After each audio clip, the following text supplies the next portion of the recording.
There's a certain disease which is called Berger's disease. Berger's disease is an illness which usually ends up taking away one's arms and one's legs.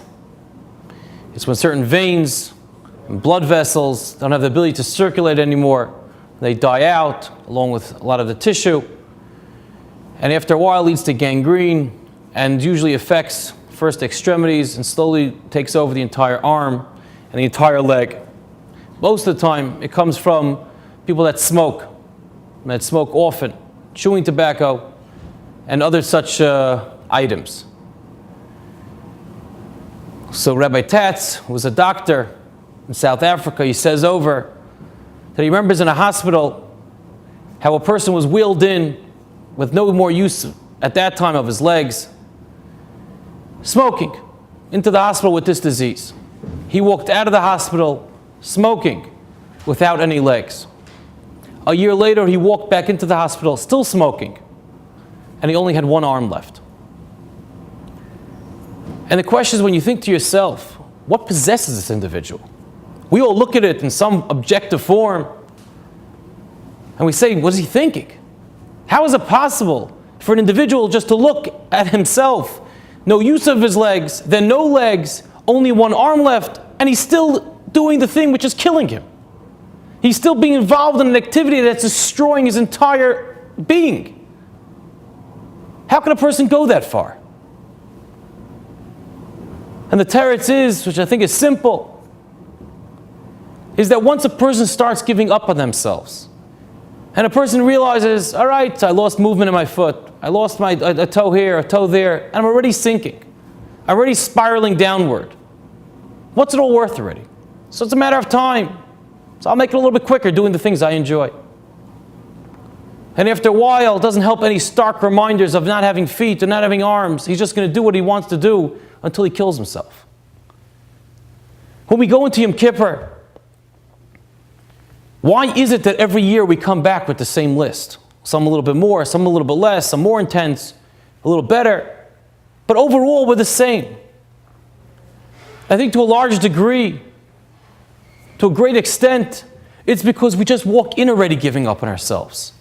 We figure we did this Aveira, we wronged HaKadosh Baruch Hu, we know how bad it is. We know every time we do an Aveira, we distance ourselves from HaKadosh Baruch Hu. And many times we feel that distance. We experience that lack of clarity. We experience that lack of purpose in life. And when we do a mitzvah, and we learn HaKadosh Baruch Hu's Torah, we feel that connection. We feel that exhilaration. So why is it that we keep on doing these Aveiros? Why do we come back year after year? Because we've given up on ourselves. We feel, I'm already that person who spoke Lashon Hara 3 months ago. I'm already that person who borderline cheated for my boss 6 months ago. I'm that person who's constantly jealous of my friend who has this and this position. I'm a lazy when it comes to going to minyan. That's who I am. So we walk into Yom Kippur, all right, say klap achait, I feel bad, I really didn't mean to do it, but HaKadosh Baruch Hu, please.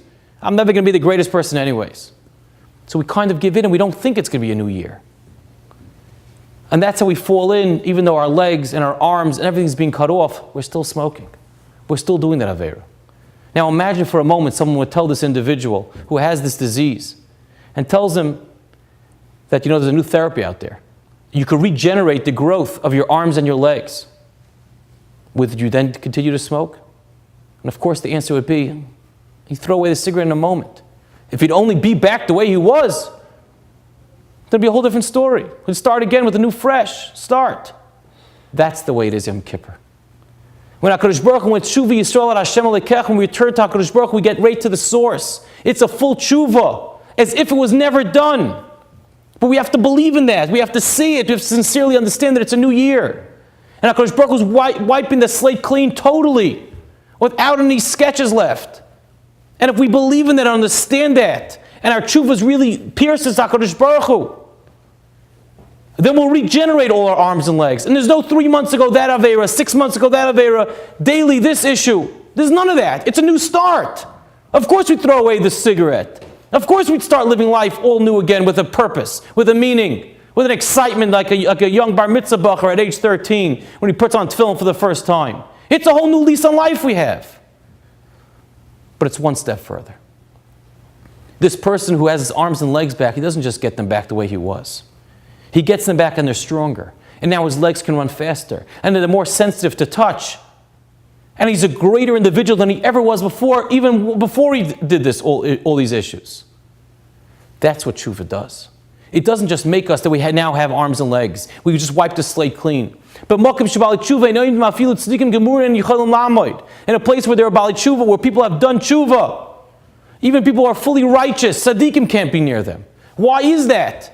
Because a bal tshuva is someone who has challenged himself, who has worked on himself, who has fallen and decided to come back up. I'm reconnected to you, HaKadosh Baruch Hu. If a father has 2 children, one's a goody good, one he just does everything right, and he just goes with toes the line, does everything he's supposed to, and there's another person who's rebelling. He has an off year here and an off day here, and he's constantly struggling and challenging his parents. And then after that, at a certain time, he reaches a certain age of maturity, he says, I'm coming back to you, and now I'm yours.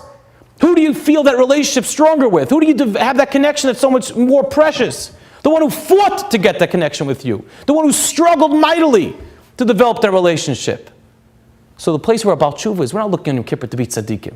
We want to be written in the Sefer of tzaddikim. We're looking to become Bali Tshuva. We're looking to be challenged. We're looking to grow. We're looking to tell HaKadosh Baruch Hu we do have sincere regret over everything that we've done. We're not going to throwing it all out because we know there's a new lease on life. So HaKadosh Baruch Hu give it to us so we can prove it to you. HaKadosh Baruch Hu bench all of us with a Gemar Chasim Tova. We should have that feeling of Yom Kippur, how it really is a new lease on life. And when Shuvi Yisrael at Hashem Alekecha and our tshuva reaches HaKadosh Baruch Hu, He'll be mezaka all of us with a new year, new good challenges, sweet challenges, ability to live life to the max, b'menuchas nefesh, with our chavas hadas, and all of our tefillah should be niskabel the way we'd like them to be. Gemar Chasim Tova and a good gebench jar.